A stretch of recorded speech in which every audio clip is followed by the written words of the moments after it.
Hello everyone, welcome back to Mr. English Talks. Today I will share a personal, practical story, how I learned English without a teacher.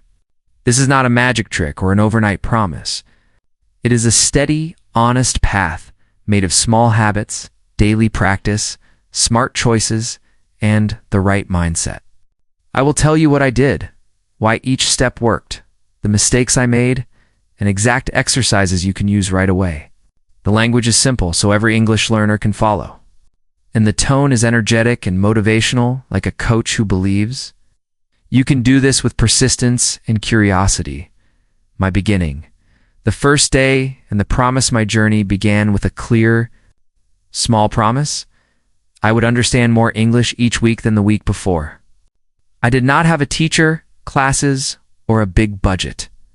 I had time, determination, and a few tools. A notebook, a phone, and a willingness to feel awkward. On the first day, I started by listening. I listened to short clips, 2 songs, and 2 people speaking slowly. I didn't worry about perfect grammar or correct pronunciation. I focused on catching one idea per minute and repeating it in my head. That tiny promise, improve a little each week, kept me going through boring days and frustrating weeks. If you take one thing from my story, take this: small. Consistent progress beats dramatic effort that you cannot sustain. Core methods that changed everything. The first method that helped me was immersion in small, manageable doses. Immersion does not mean moving to an English country. It means creating English moments in your daily life. I started by labeling things in my room with single-word sticky notes. I read one short news headline every morning. I listen to 5 minutes of a podcast while making tea. These tiny moments accumulate. They make the language familiar, not alien. The trick is to keep each exposure short enough that you can repeat it daily without feeling tired. The second method was active listening and shadowing. I chose short videos or audio clips of clear speakers and listened to one line at a time. I repeated the line aloud, copying rhythm and intonation.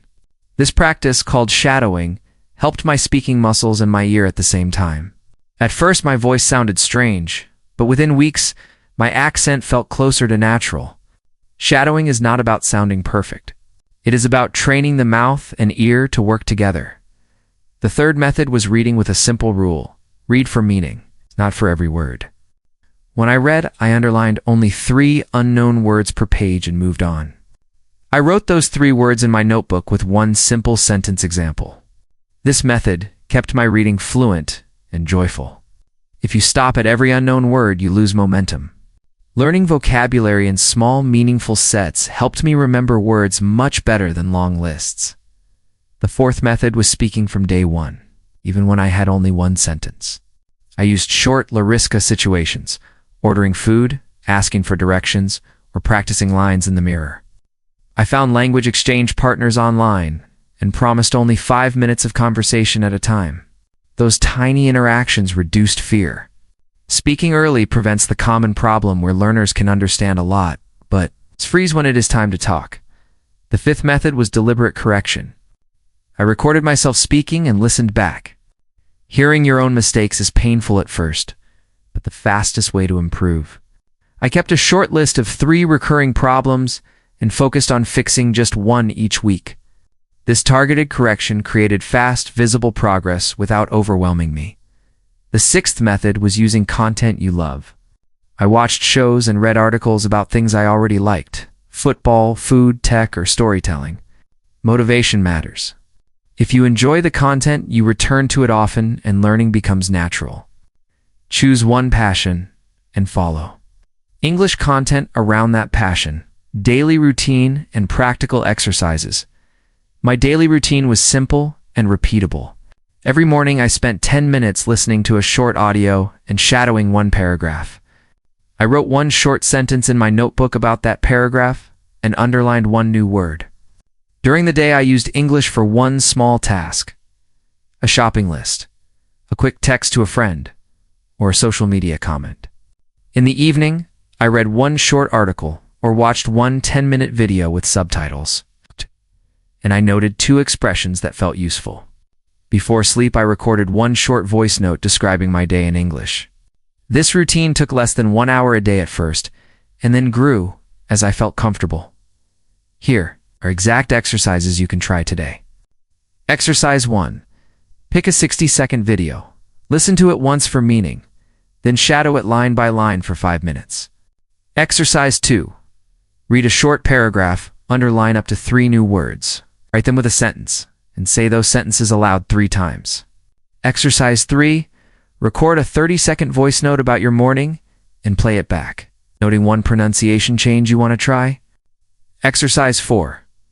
Find a beginner language partner and promise 5 minutes of speaking 3 times per week. These exercises build confidence, listening, speaking, and vocabulary in a balanced way.